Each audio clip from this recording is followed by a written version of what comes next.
Neural handshake established. Synaptic collaboration process complete. Vic code augmented. Consciousness now online.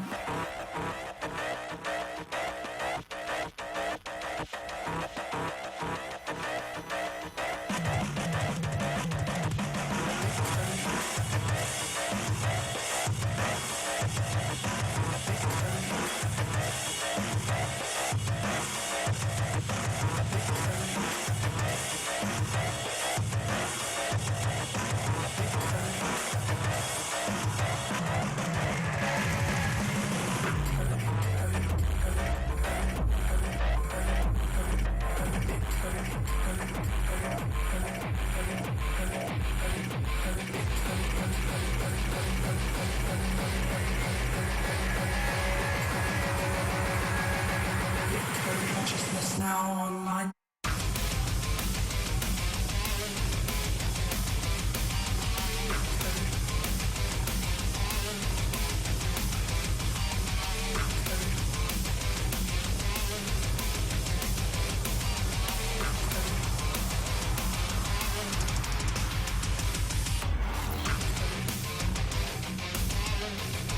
Alright everybody, I need y'all to hyped up. We're gonna get creative up in here.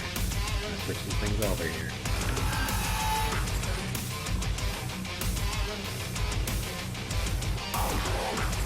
So now from now on, when you know when that song comes on, that's when you gotta get hyped up. We're gonna get some things rolling here. I'm gonna work on an illustration in Vector Illustrator. I'm gonna do a counter map. So I'm gonna show you the basics of how to set a document up like that in W Illustrator. I'll be working in CS5.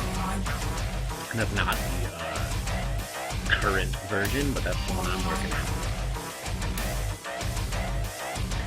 And when you hear the code online, that's how you know. We're gonna get creative. You're gonna do some things. And that song is how you know. I like it.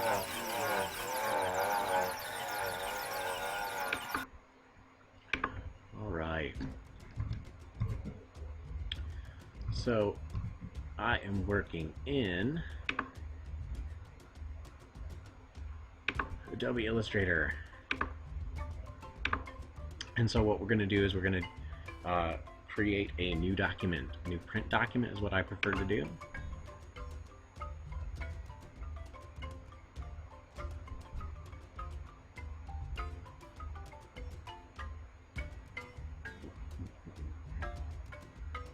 And of course, when you're doing so many things at once, sometimes it likes to say not responding. That's not really true.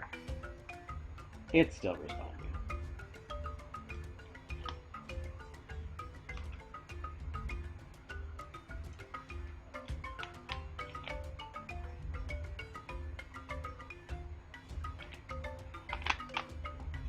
So I don't have any chat or anything open, so I can't see what anybody is saying. But the purpose of a creative session is not to interact so much as to create. So today we are creating. Okie dokie. So letter size is fine, and I think for the time being, the orientation of that should be just fine. However, we're going to compose this in RGB, not CMYK. I'm going to do medium DPI, 150 PPI, and we're going to go with that. These are going to be, these are sketches that I did before I even moved out here to the Washington area, and they're all themed on horror adventures. So we're going to call these horror maps. We're going to do...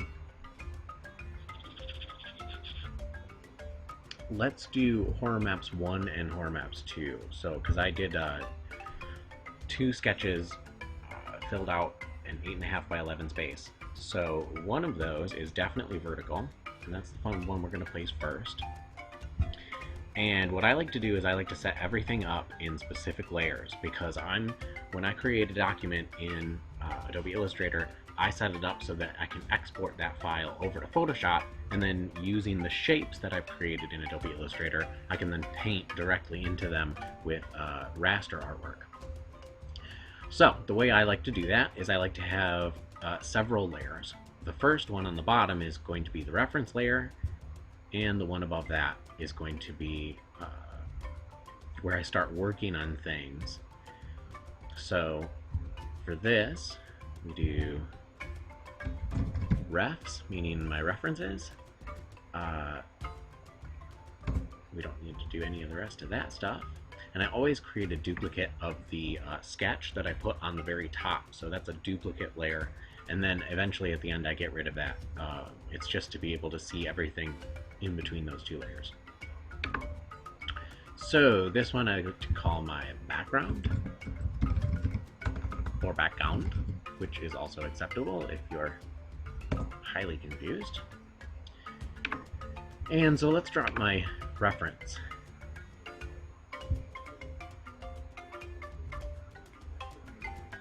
So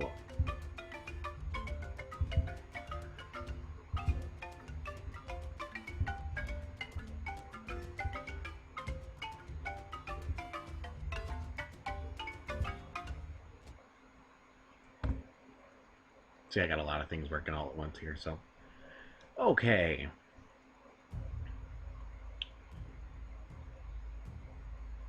Good. So this is, as it's called, a dreamscape. Nice. It's even placed pretty much exactly where I want it. So after I have dropped that, I lock that layer. I can always go back to it later and mess with things. And then I put my ground color directly into the back there on that first layer. And then on top of that, I place another layer that I'm going to put all of my objects. That would include terrain, trees, things that I want to have possibly move around at any point, or things that are on top of the ground layer. So we'll call this my objects. On top of that is where I like to lay my grid. And that's actually probably the most important part of laying out a vector illustration, is the grid layer. So I'll probably be doing that first. And then on top of that, I like to place encounter. What do I usually say? Encounter. I forget. Because a lot of times it's just like the outlines of where things go, or when you're actually, so this is for like when you're creating an adventure or a specific sort of encounter for a place, and I like to keep that open because sometimes it's part of your concept to start with. So let's just call it encounters. I think that's what I do anyways. And then above that we make a duplicate of this,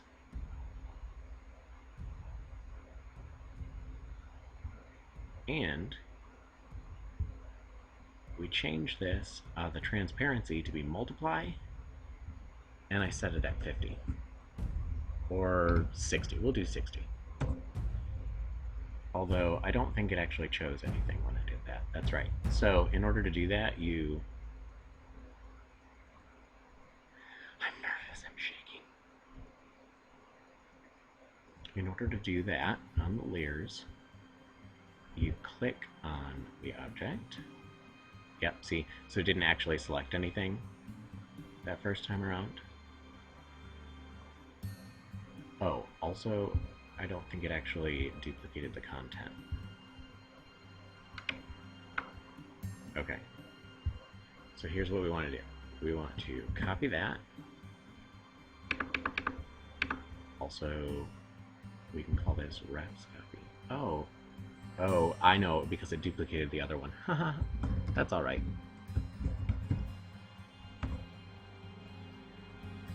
Okay, and then to paste in place, and I always forget these. Oh, or front and back. That's the better one. Paste in place is the other alternative. And now that's placed there. And okay, so now we have to change it again. Multiply. I like to drop it down to about 60 because otherwise it can be a little intense. And then we lock that, and we lock the other one as well because we don't want to mess around with those once we've placed them. So, as you can see, I did those sketches on graph paper. I'm also going to save it at this point. Yeah, we're just going to save it in my scan file. I like to save it at this point because when I start placing grids and objects and backgrounds and things, it's really good to make sure that it's saved, especially when you're running so many programs at once and things like to stall on you. So, let's give it a moment. While it takes a moment for that, I need to take a moment to refuel myself. So all of those things are good. And when I get done with this file, I will post it up publicly so that people can see it and edit it and mess with it and make their own.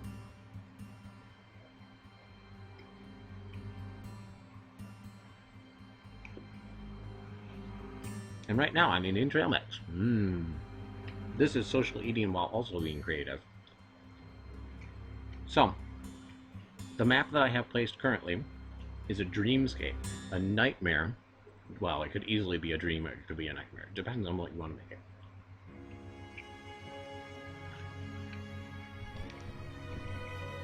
But the idea is that it is a dream or a nightmare mindscape that you could encounter something in. And I have a very specific idea here.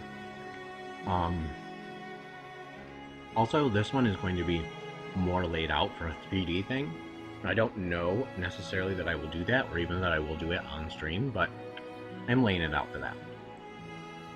And so, you can see my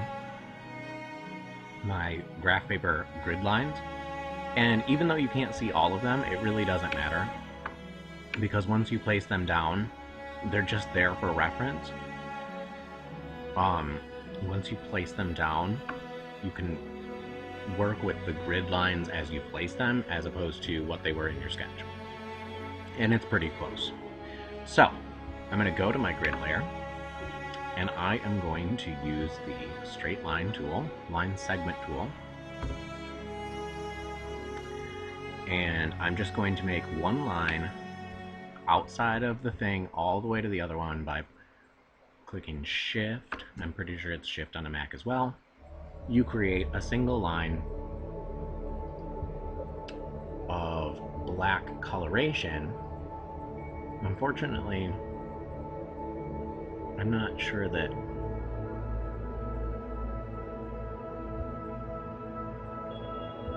yeah, so it's not true black, so I always click on the true black. And they also tend to be a little heavy at one point. The weight is 1 point currently. So I tend to set them down to 0.5. Sometimes smaller if it's like really bunching up when you start working on things. And then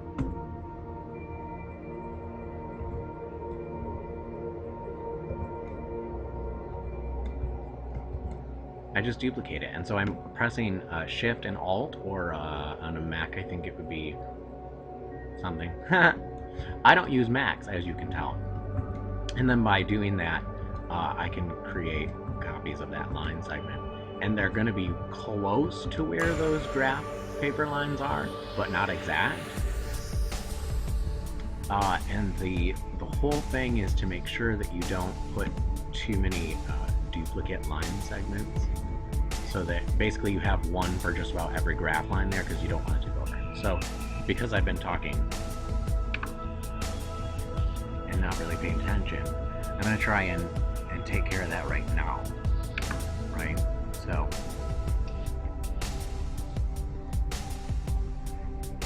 in fact, because I can't actually see the square where I place this bottom line, I'm going to get rid of that because I don't want it to be... Oh, you know what? I can see it. It's right there. No, I think that's the edge of my paper, because I'm pretty sure that only the blue ones are there.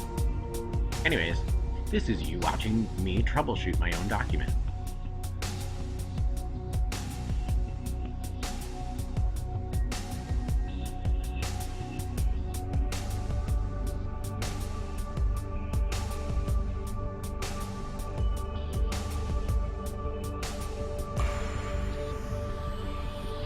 I think this one might be... I forget. I should have been paying attention. Plus, I should also be a little bit better about making sure that that graph line paper is actually visible. But that's all right. The other thing is when you flip that grid and see it, so the only thing that you really do is take those lines, and by pressing shift while rotating, make sure that they go exactly 90 degrees opposite, and that makes your grid. That's the hardest part of the entire process, is just making sure that you've got a grid that is square and that lines up to your map, and that is square, which means it takes care of all the problems. So I have one other image that I'm going to place, and I'll put it in this one to start with, but once these start getting more complicated with lots of different layer things happening, it's going to be really important that I move the other ones to a separate document. So that's why I called it Horror Maps 1, because the other page is going to be significant and complicated.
So the other way to be sure of just how far these lines are going is when I press shift, it goes one large step, and if I press alt with the first shift, it copies that and duplicates that line.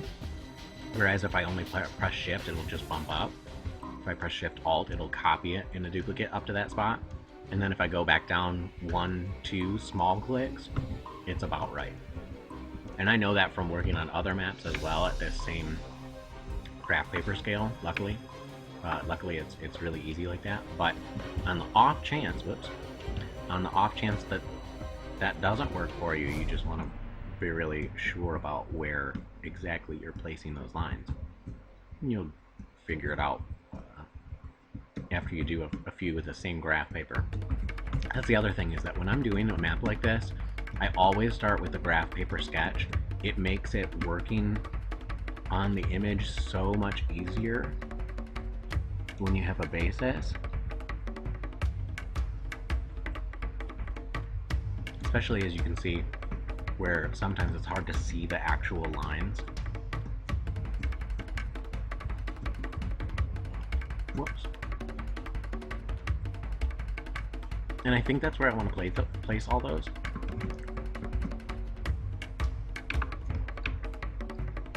The reason I say I think that's where I want to place them is because I'm not actually going to do the hard work of making sure where they go. Because we use this lovely little tool over here, the alignment tool, which has distribute objects, right? So let's zoom all the way out. And then you just select all those. Okay, they're already centered and everything because you just duplicated them, but just in case, we'll center them like that. And then distribute.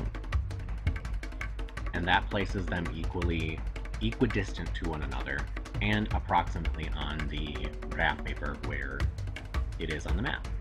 And then just because I've done that, I'm going to save it and take another munch. So I'm eating some trail mix that I have gotten from a nearby grocery store called Winco. It's actually really tasty. It's lots of nuts and fruits and dried cranberries and stuff.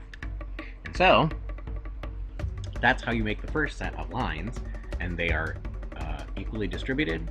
And so then you just duplicate those by, well, I'm going to do it when I have to. Hang on.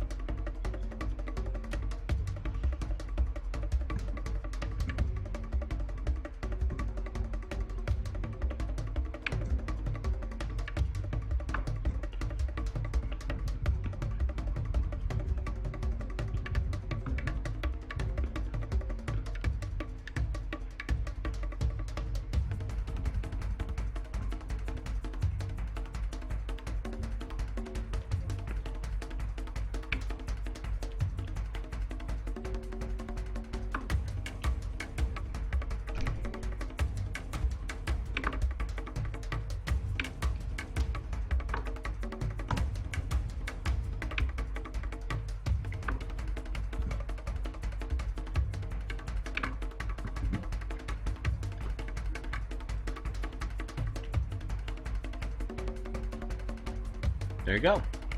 And that's how you lay it out. So to show you why it is that that makes things so much easier, I'm going to start with the basic thing. So let's get we've got the rectangle tool selected. Let's get ourselves a color that isn't black. Let's do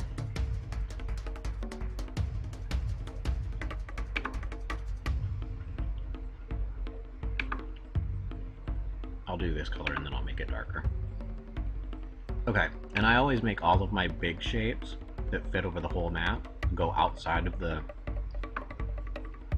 page. Also, make sure you're on the right layer, which is background. Yep. So yeah, that's terribly bright. Also, sometimes I like to work in HSB, hue, saturation, brightness, because it's just so much easier to figure out exactly what color you're trying to get.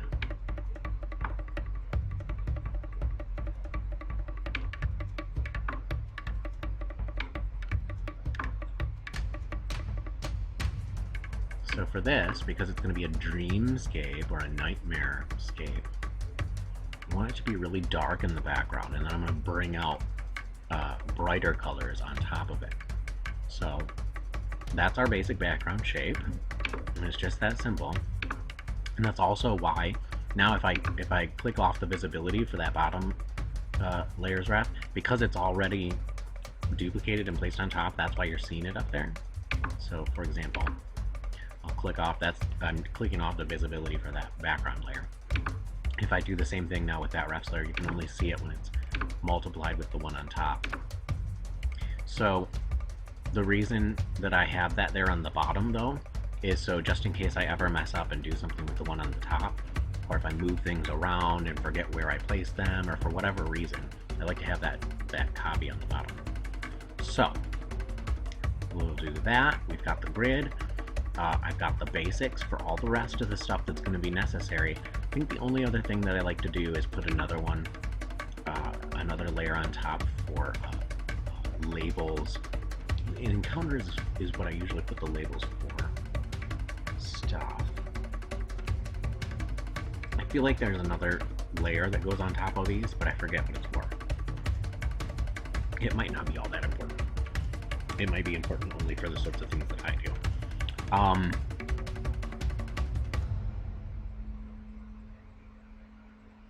Oh, yeah, I like to put another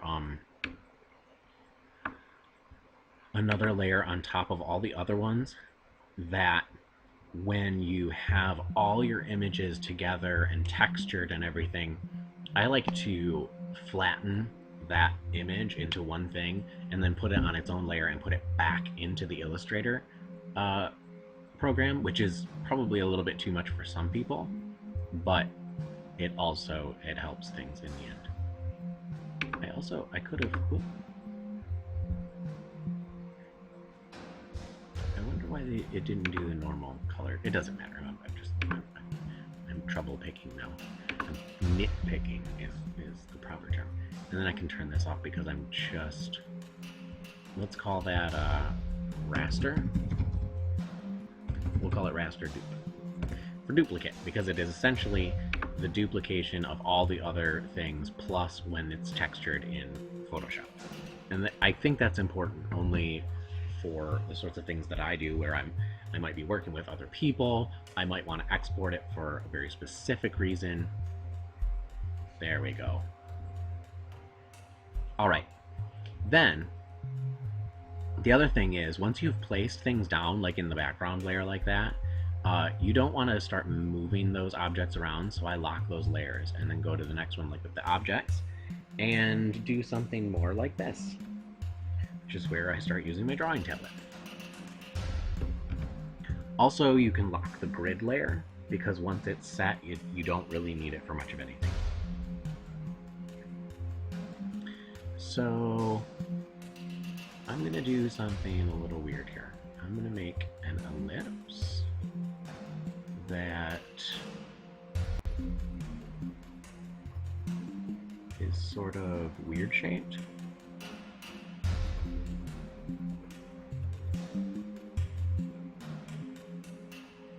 And then I'm going to make it even more weird shaped, because that's how I do things.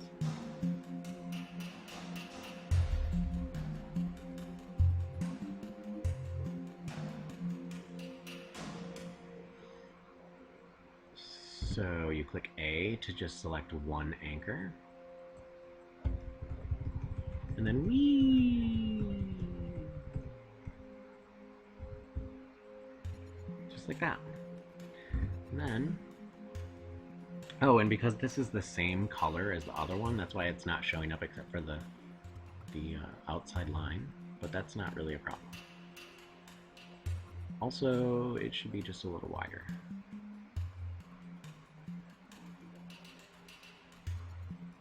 And then this is how I'm going to turn it. Just, oh, interesting.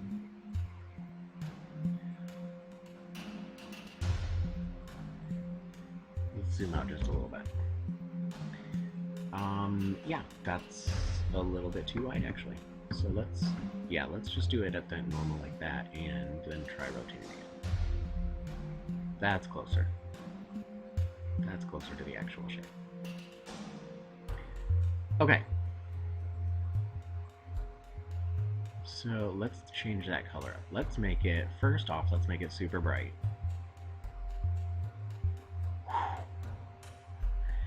And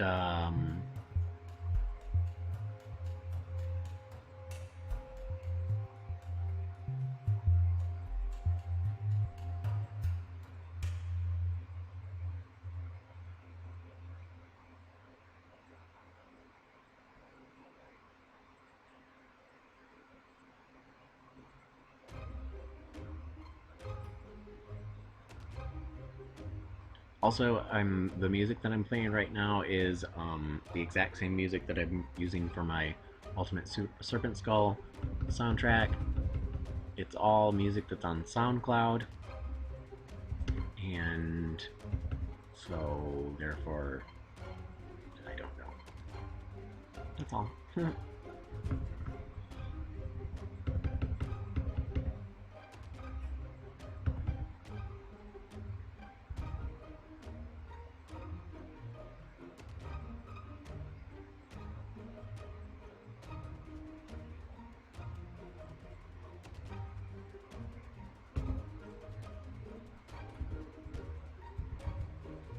So, that shape is essentially symmetrical and fits on a one-page square space. So, the reason I made that shape, aside from being able to fit on that space, is that I'm going to use that basic shape. I feel like it's almost just a little bit too big.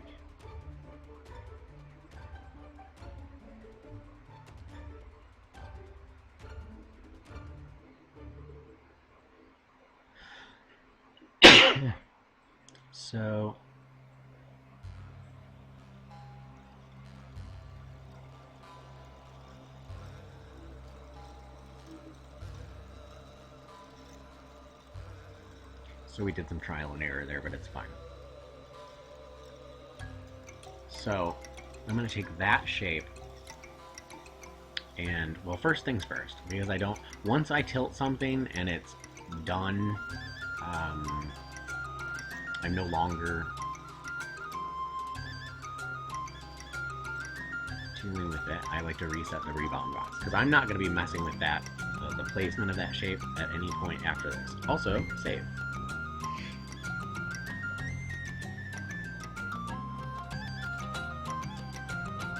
So as you can see, what we have is the reference photo, a sketch of whatever it is that you're working from.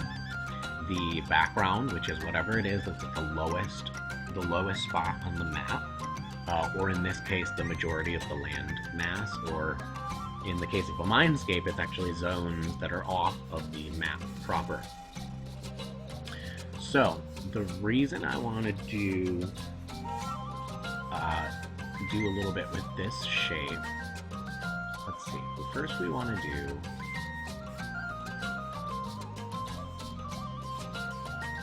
offset path. I like to do, let's do a preview. Okay, so let's do 15. That works. And then, that's actually the reason that I wanted the other one to be a little bit darker, is so that it blended in with the background a little bit more. Because there's sort of transitional space on the very edge of this. I don't want to mess with the hue of that.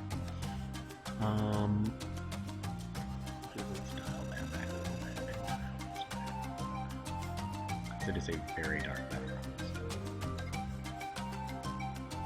Okay, and the reason that I am leaving it sort of strange, or, you know, sort of boring, is because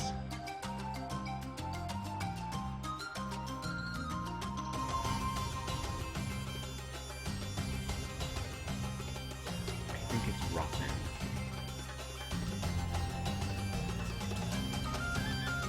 Ooh, yeah.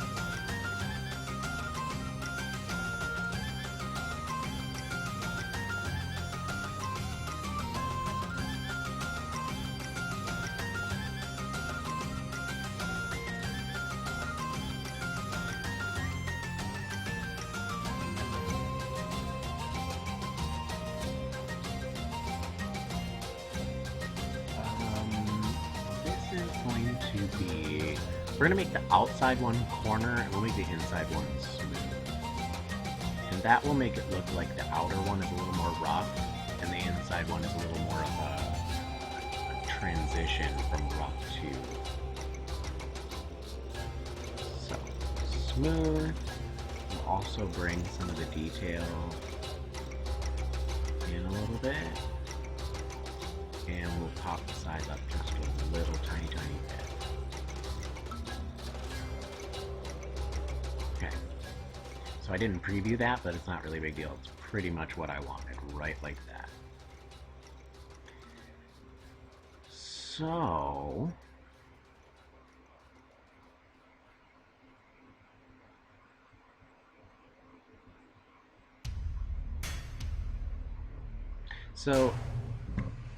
doing that, I mean, that's essentially the basis of what I'm going to consider my dreamscape map. I can always do more elements to it. I can mess with these shapes a lot. There's so much that you can do in Adobe Illustrator, it's ridiculous. So, since we have that, we have an artboard thing. Let's see if it just does the exact same thing. Woohoo! Look at that. You just click one and boom, it's a whole new artboard. So...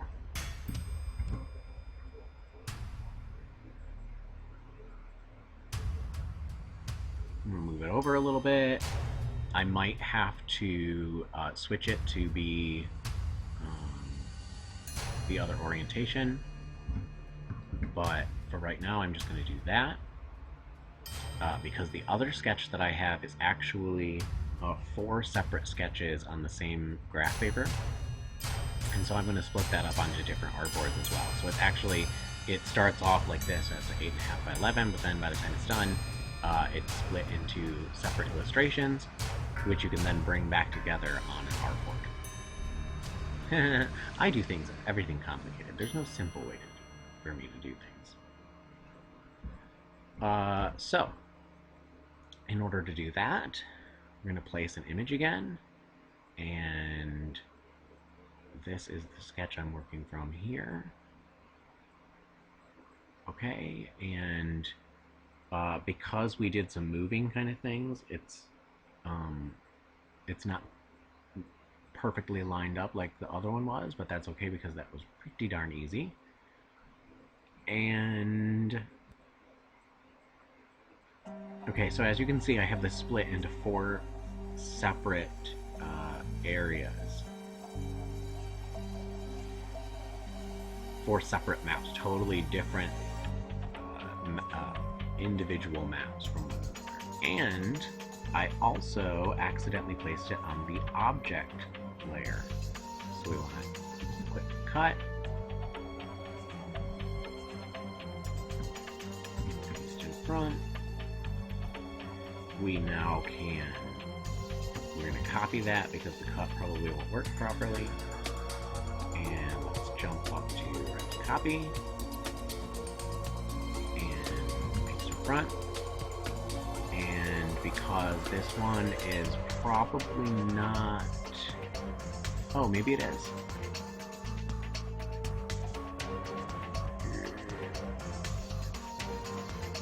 Okay, well, then let's just check by doing this. And that seems to be right. That's about what we wanted. Okay, so when I split this into multiple artboards,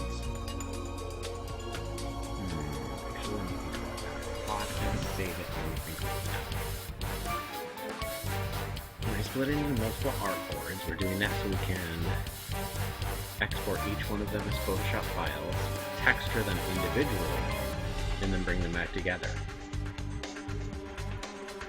Although, we don't actually have to bring them back together in layout in Illustrator. In this particular instance, it might be easier to lay them all out separately, bring them into InDesign. Or actually, you know what? I would probably still throw the raster versions of them over top of the other file. So what that means is that we're actually going to break this up into 4 distinctive artboards. And along with that, we're going to unlock the layers that we want to be able to move around a little bit. Also, let's lock that object layer so we don't accidentally move anything from there. And on the artboards, So in order to get to artboard, you press Shift O. I don't know what that actually stands for, but it does it. And so that brings you into the artboard viewing thing. So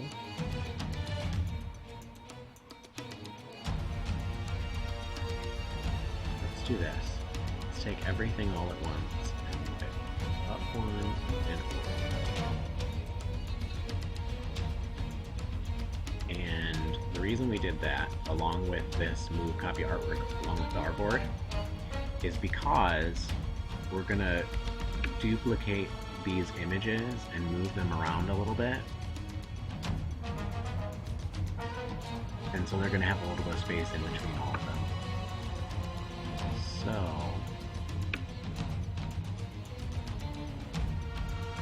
as I was showing you before, I like to keep a little extra space outside of the graphic itself so that you always have a little bit that you can chop off.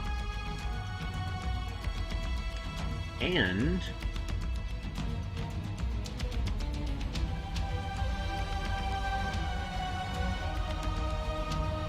we are going to make duplicates of these. It's going to look a little messy here for a minute.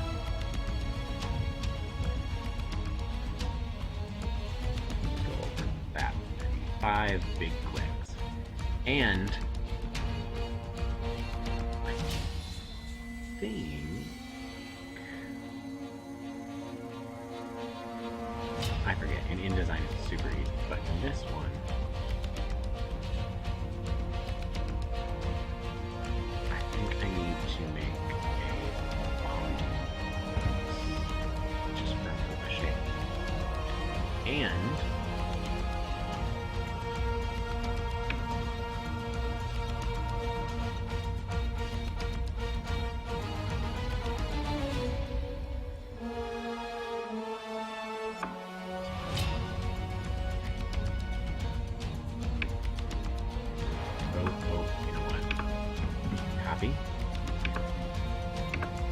make clipping mask,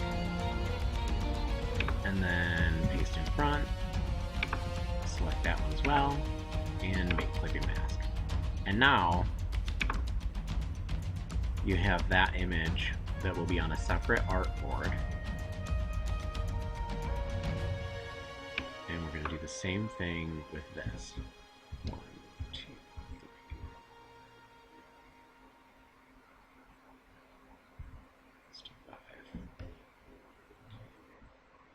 And same thing.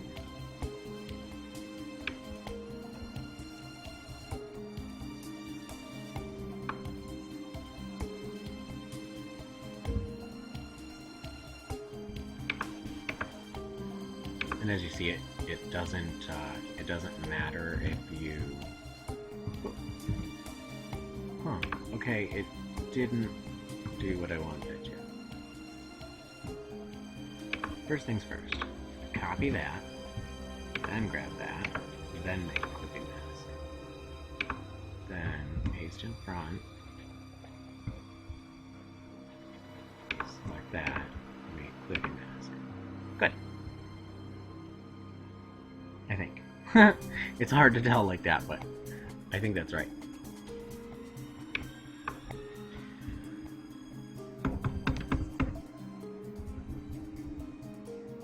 Oh, no. See, that's... At least we know exactly how far to go back. And...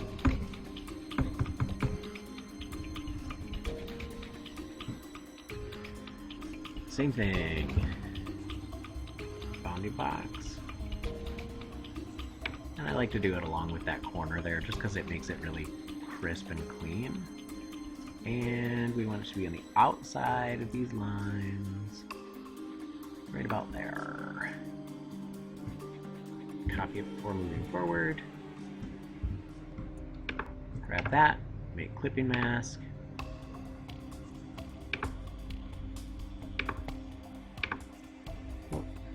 Grab that, paste in front. Make clipping mask. Okay. Now we have to do the same thing for this upper corner here. And that should get rid of all those extra weird spots in between. Okay, copy that.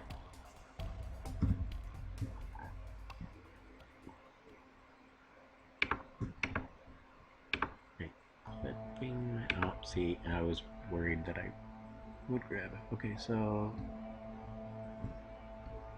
how about this?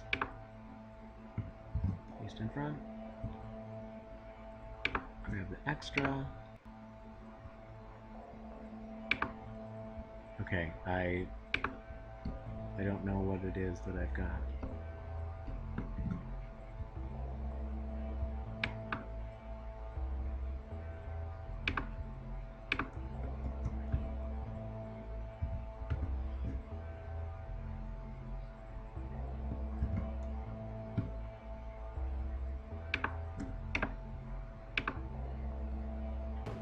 Okay, now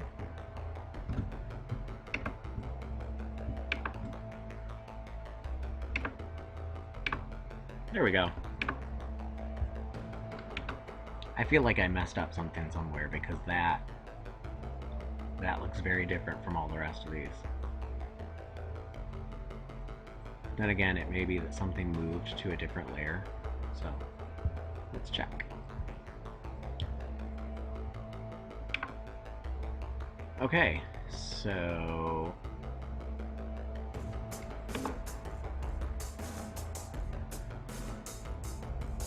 yeah, I think one of these.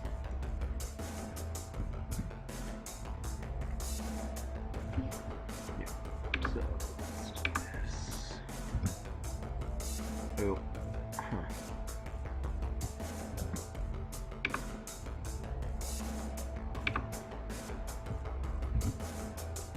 There we go. Okay, just to make sure that everything works. Okay, so there is some strangeness happening.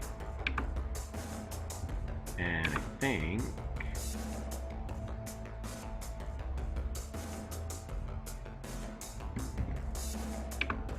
yeah, so one of them was on the wrong layer. Now, it should be... okay, I think that's right now. And the reason that those other ones look a little bit different than the one in the upper left is because I haven't dropped an artboard into them yet. So let's lock these and let's do an artboard for each of those. Here's how we do this.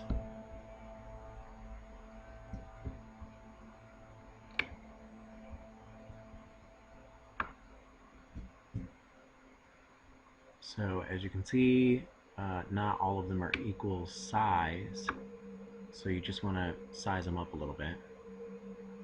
And this one is going to be the exact same as this. Whoops. Hopefully that didn't mess it up.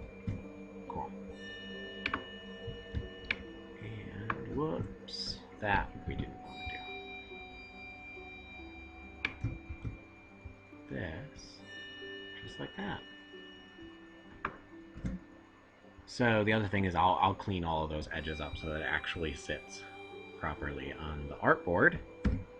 But for right now, let's save that, and that is exactly the document setup that I use every single time for encounter maps in order to lay out the shapes that go on the bottom, reference sketches that I use, and as you can see, I mean, it's taking a long time just for that. So when I do split this, I'll split it into two separate maps. The one will be the 4 portions, and then they will get recombined in a document.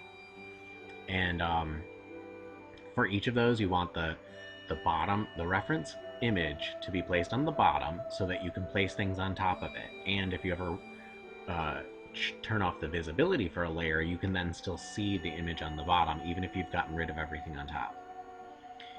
Then you place your background, so whatever it is that is the ground layer or the lowermost layer or the outermost element. And then I place the objects, the things that are things that you might interact with, but that are below the grid. So trees, chairs and tables that kind of basically everything that's below eye level, I put below the grid. And then I'll put encounters and certain elements above the grid, and that's what I do that encounters layer for. So then on top of that, you throw a duplicate multiply transparency layer of your original sketch, and make sure that it's in the same spot as the sketch at the very bottom, so that way it actually lines up. And then I like to throw an extra layer on top of that because I put it together in Photoshop. What I do is I export this file. When it's completed, I will export this file in one single artboard to a Photoshop file, a PST. And then because it's already split up into layers, the next artist, who will be me for this one, will be able to take those vector shapes and just paint right in them as selections. It makes it very simple, very quick, very easy to make an encounter map. And when you start with your grid like this, where it's completely square, it's equidistant, everything is automatically calculated, it's very easy to maintain that, because then you can just use that exact same grid for all your different purposes right on top of that image, and everything stays to scale, and it's really useful. I like it, at least. This is how I set up all of my encounters. I do it in Illustrator as a vector graphic first, and then I export each one of these as its own Photoshop file, and I texturize them in Photoshop. And so to give you an idea of what these maps are, the big one is an ephemeral mindscape. So even though most of the time when we're dealing with horror adventures, it's probably a nightmare scenario, in this case you want something to start with that is more pristine and beautiful and dreamlike, and then it can slowly become darker. And so the other ideas I have are a vampire theater hall, so kind of borrowing from an inspiration from Interview with the Vampire, the movie.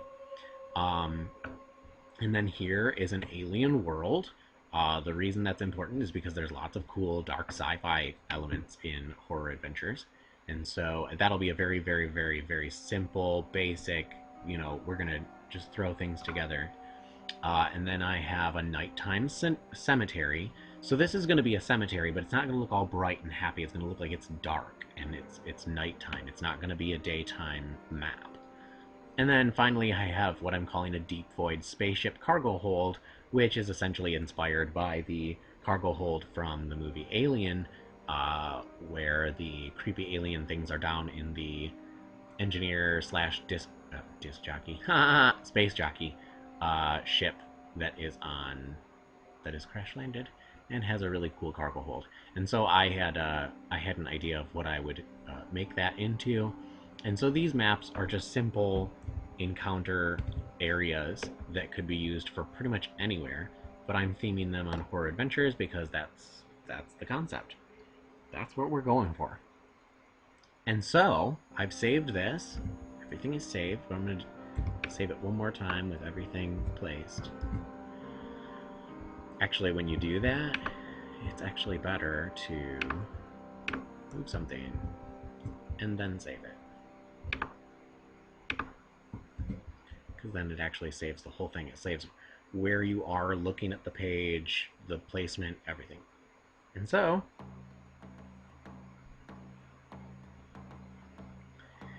I'm going to take a short break, but then I will lay down the background color for all of these map regions, and maybe do some more basics just to show like how I wanted to lay these out. Because. So I hope you've enjoyed it so far. We will be back.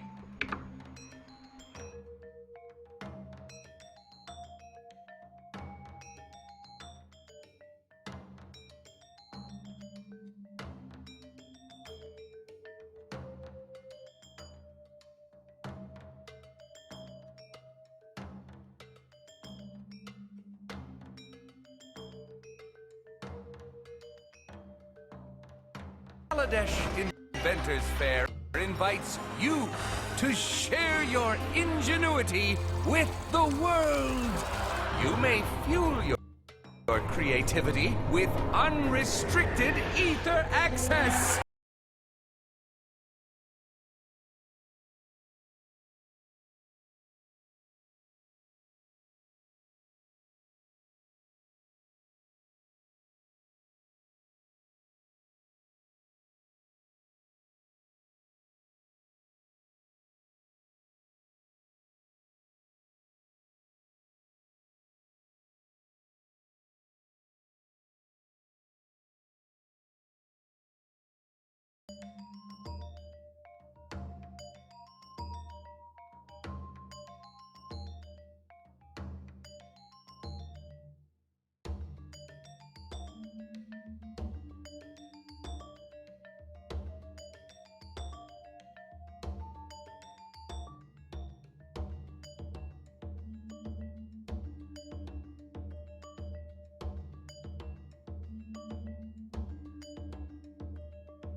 Neural handshake established.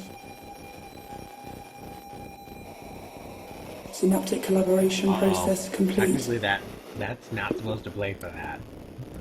That's not actually Bit code being played augmented. right now. Consciousness Don't now leave online. anything in here.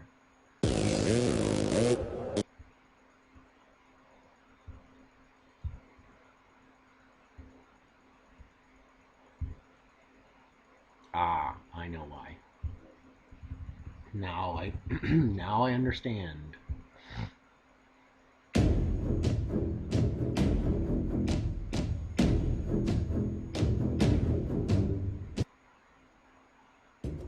It just needed a moment, that's all.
interested in knowing what everyone thinks about the soundtrack.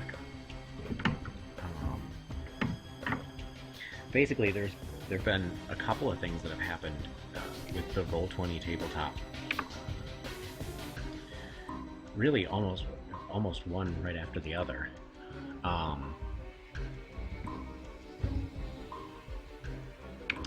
me figure out which one of these I want to do first. So, the spaceship's going to be super single color. We'll do a brown for that. We'll do a weird... Well, let's see. So for this alien world, I was watching No Man's Sky. I was watching people play No Man's Sky, and I thought, well, you know, why not just do a landscape that just has a whole bunch of different crazy colors all thrown together, you know, things that we wouldn't normally see together. So for that, I think what I'm going to do, I'm going to start with like a really bright pinkish orange, and then work the colors up from there.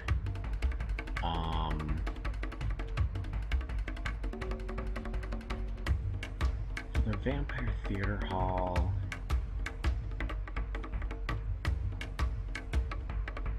let's just do a really dark. Let's just do a really, really dark. So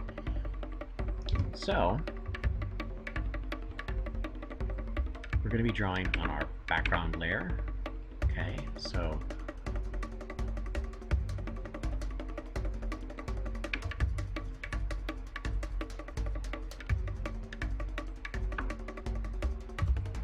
and obviously that's not the color that we want, so let's, ooh, you know what, let's start with that. I feel like that's a good fit. Let's make that color a little more obviously red, like that. Just a little bit.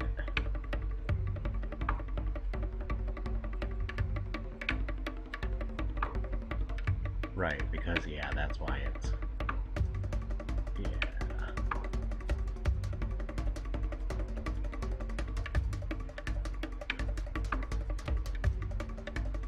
And then so on top of that, I'm going to be laying another color of like carpet and stuff. So that's not going to be the main color of that map overall.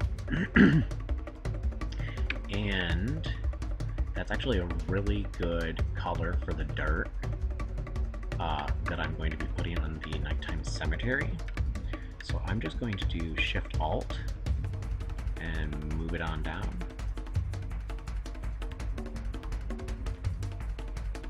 Okay, and then just to check and see if it actually fits, and it does. Oh, I see. So we want to put that just a little bit outside of that because we actually have to open up that artboard a little bit.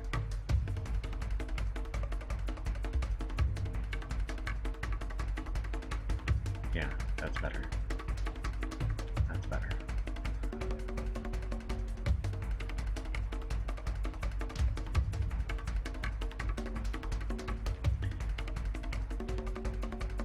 So, yeah, and then for this one over here, the spaceship cargo hold, I'm going to use that same dark color, but I'm going to change it up to a different hue.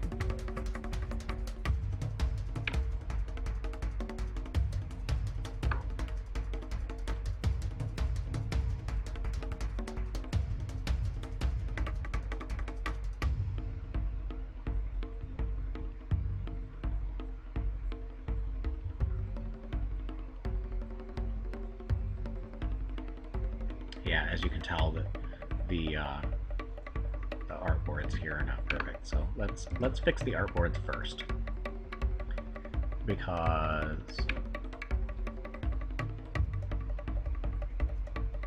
oh, you know what? Let's just move it down. So we click Shift in order to keep it moving straight downward, and I feel like that is the best spot right there.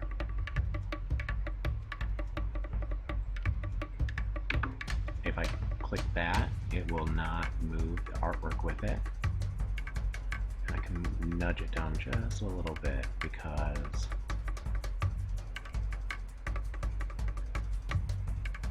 and then if I do want to move all of the artwork, I need to unlock both references layers, and then oh.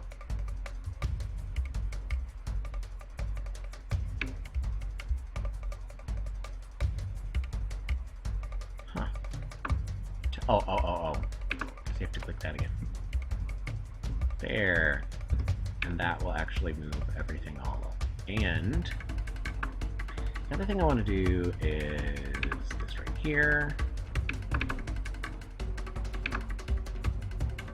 And by moving it down right there. Same thing with this. Move it down there. And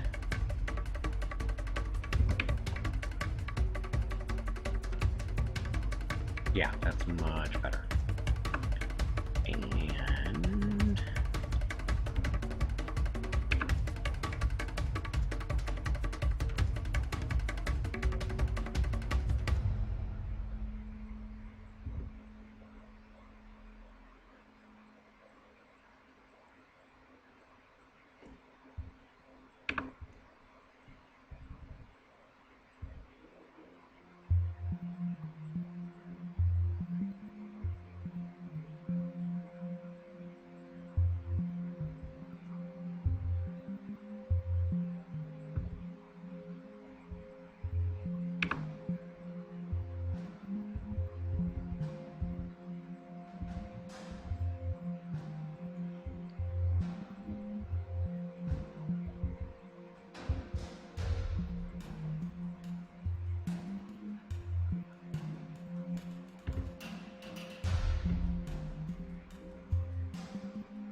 okay.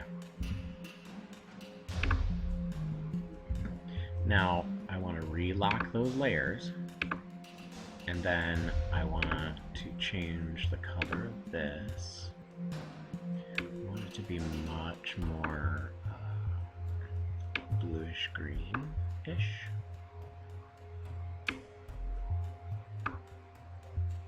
And not much saturation, probably not even nearly as much as that one. Actually, come to think of it, let's just... Well, let me think.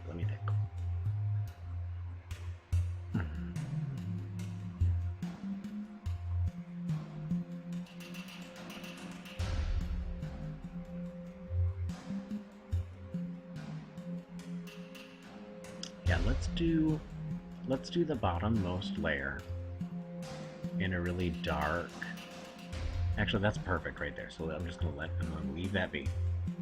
And let's put a copy of that object on the objects layer. We'll lock the background for a minute. Okay. Now, this one, I'm actually going to go over here and choose from my not colored shades values. Ooh, look at that. See, it's not even really...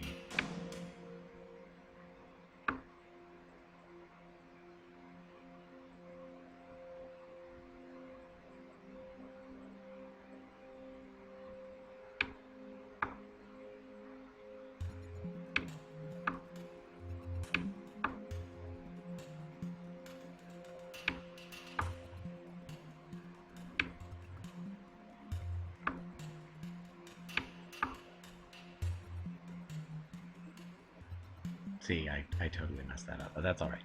So,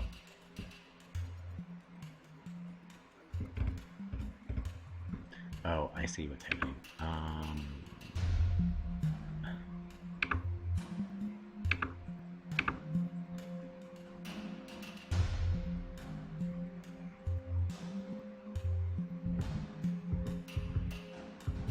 just to show the difference between the colors there, because I do need to know what the contrast is. All right.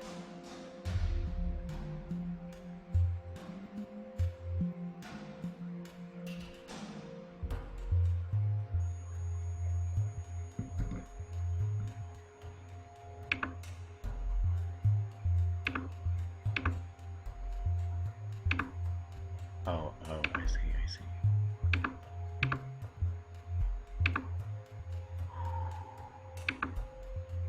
214, 196.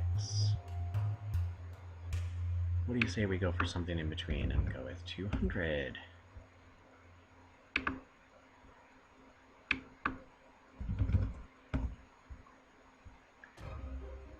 Okay, so this one needs to be darker with even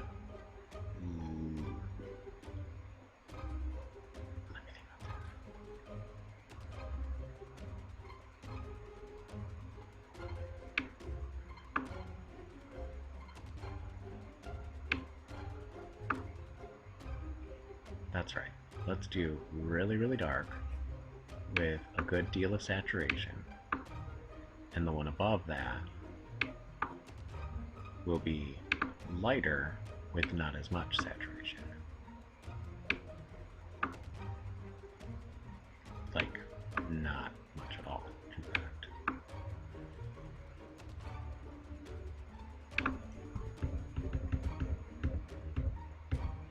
There. So, there are actually two objects there. They are actually on totally different layers, but one of them, so what I'll do just to delineate something from another is I will just move this over to here, and when I get to the point where I want to start developing those objects on top, I will start adding more shapes and manipulating those. But for right now, that's not what we want to do. So, let's take this. Now, let's take this.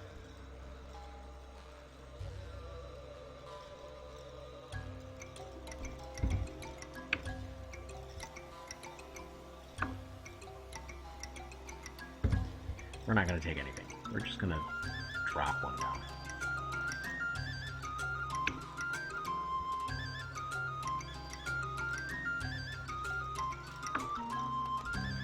And we're gonna make this a way different color.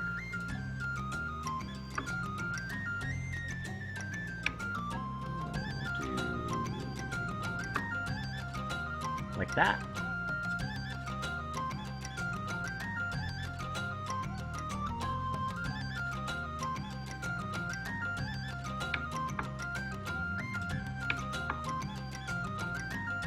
Like that. And so when we do some more work with this, I will really add a lot more stranger colors along with that brighter color.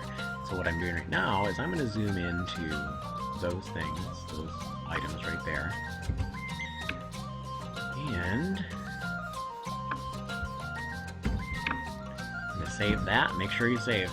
That's the thing, when you're working in Vector Illustrator, Vector artwork in Illustrator, there's a lot of information that's being used in there, and especially the more objects that you lay and the more geometry that they have, the more complex that file gets. So, I feel like that's a bad color choice for the nighttime cemetery down there. I feel like it needs to be a little bit cooler of a color, like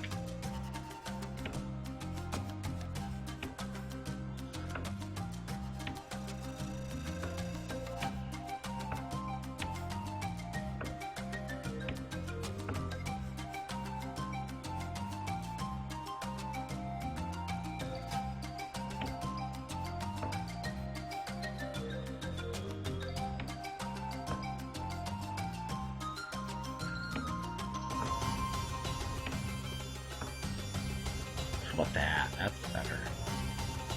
Now, you'll notice I'm trying to make really subtle tones to begin with, because I'm going to put a lot more vibrant colors on top, with the exception of the Mindscape. Like I said, that one's a little bit different.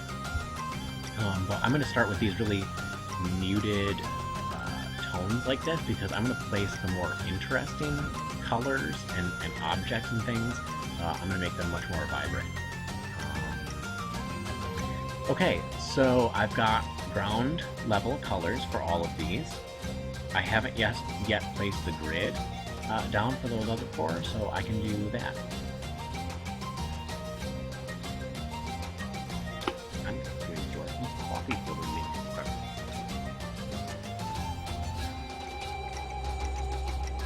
Because that's important.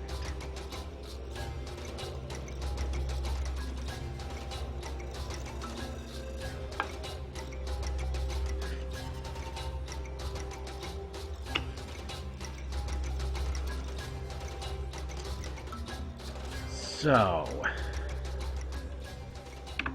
grid layer, pow, just grab one of those so that way you have the style for it. Also, I'm gonna turn these layers off for the time being, visibility wise, so that I can see where I'm laying those grid lines.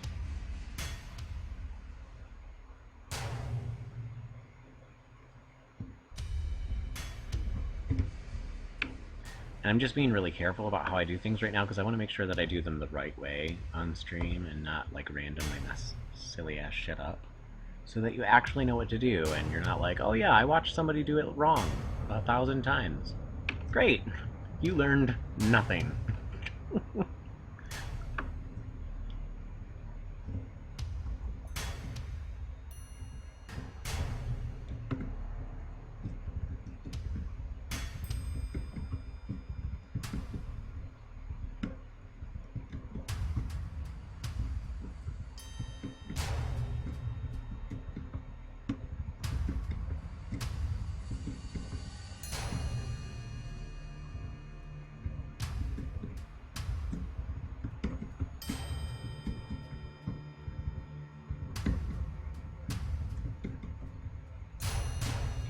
As you can see, sometimes I'm not really paying attention because I just randomly press buttons. Why not? Random buttons! All the buttons! Okay, so as you can see here, I've got the very edge of this image where, in all technicality, I could be messing up the distance between these lines. But it looks like they're pretty steady overall. Now, I could have taken those other grid lines from the other one and moved them over, but on the off chance that it was not properly aligned to this new image, I didn't want to do that. I'd rather just do this.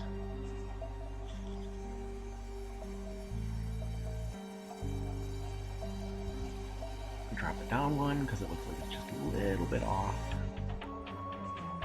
And that looks pretty good.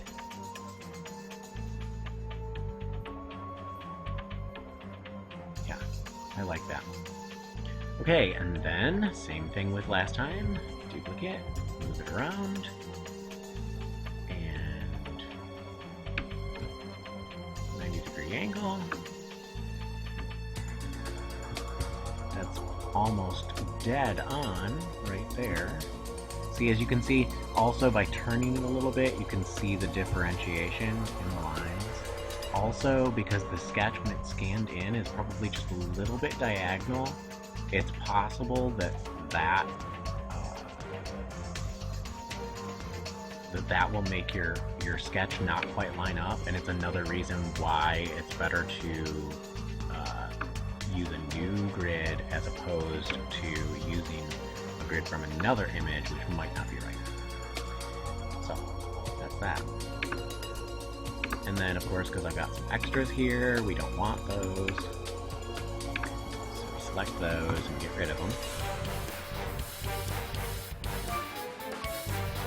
And that looks about right. I mean, that's That is essentially the map. Now, like I said, it's not perfect in terms of what it lines up to the sketch, but it doesn't have to line up to the sketch. It has to line up to itself.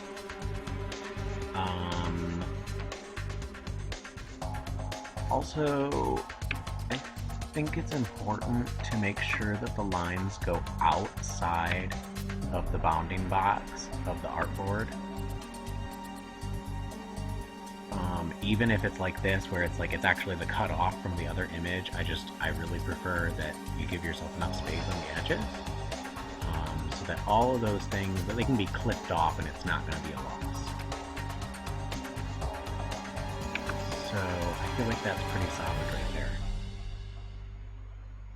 there. And so the other thing is, like with these, because I brought these from the same exact image, they should be to the same scale as these other images in terms of their grid lines. So this one I will duplicate and just move it over. And just like with the other ones, I'll get rid of the extra lines.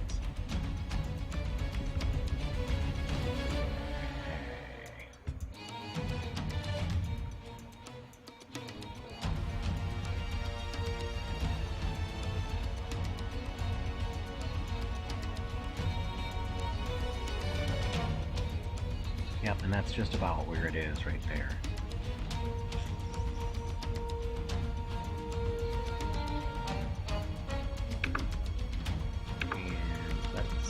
Yeah, and I don't like to have one sitting on the edge of the image like that. I mean, I know that the grid line is there, but I don't like it sitting there.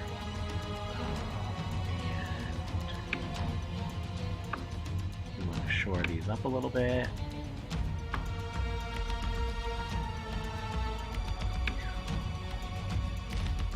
And like I said, I want them going just slightly off the grid. The other thing I can do to make sure that the line on the edge is unnecessary is I could move the grid around a little bit. But the problem is, this lines up really, really well to that map, so I'm just going to leave it. Because a lot of that extra edge stuff is actually stuff that was from the sketch that I then duplicated on the edges of the maps. You know what I'm saying? So, you know what I'm saying? I'm asking you, but you can't actually respond.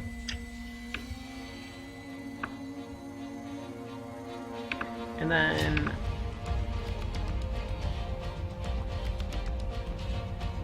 pop those back in there just so we can see it. Because you can see what I mean now. It lines up really nicely. Plus, when we get rid of the actual sketch that we started from, you won't notice the difference. That's the beauty of, once you do the sketch, it's just there to lay ideas down. So you can get some basic placement, and then you can mess with the specifics of it later. Also, these two grid systems should be the same size as the ones up there.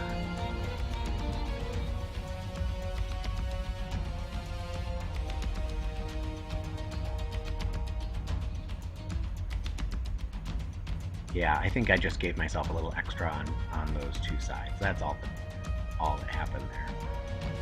So that shouldn't be a problem.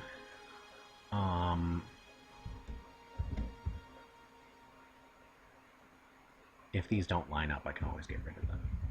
It's not going to be a problem.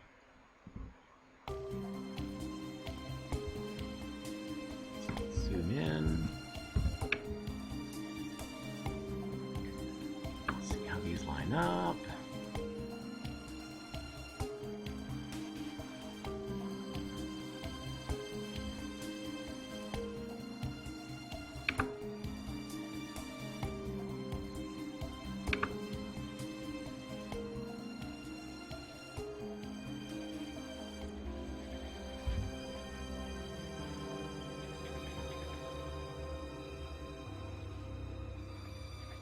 Something's very strange here. Because, oh, I unlocked them. Stupid. Okay, so I'm gonna start with the Vampire Theater Hall first. sure that I got that all lined up. I can't actually... Oh, there we go. There we go. There are my lines.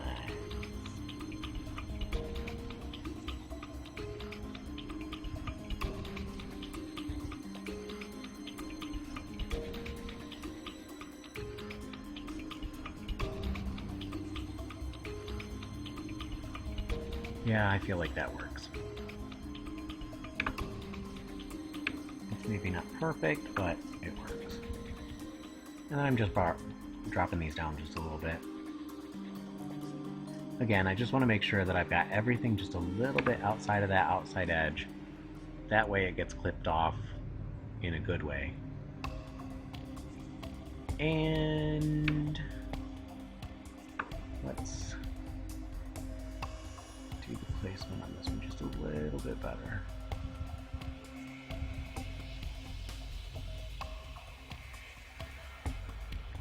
Like that.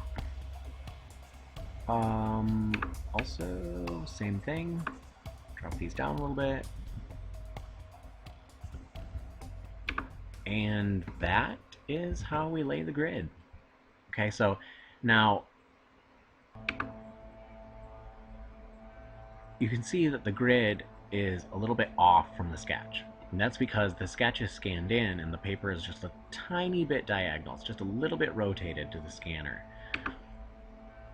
And so the sketch, like I said, is just to get an idea for the placement so that you can put things down and place it according to an actual grid. And then everything will line up to itself on the map. And that's way more important than getting it to line up on the sketch. The reason that this lines up as a really nice grid is because we start with equidistant line segments that we then rotate at they're the exact same distance from one another, width to height. And when you use that perfect grid to start with, that gives you a nice, good, clean map. If you start messing around with the, you know, how that grid is compressed, or if you start moving lines in between and then distance spacing after you've rotated it, you're going to mess it all up. So you want to make sure that you start with a perfect square grid and then drop that down so that it's approximately in the same zone as your original sketch. That gives you a good idea for placement, and then after that everything will line up to your grid. All of these grid lines are now vector shapes, and you can use snap to, like Smart Snap or whatever it is. I'm also going to group all of the lines in a single grid. Okay, and so that way when I do select them, I select them all as one object later. And whoa.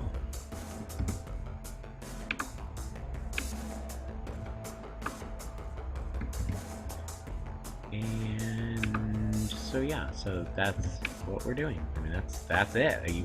That's the hardest part of creating an encounter map, is making sure that you have a grid that is perfectly square, that is lined up to your image in such a way where you can actually work on it the way you want it to look.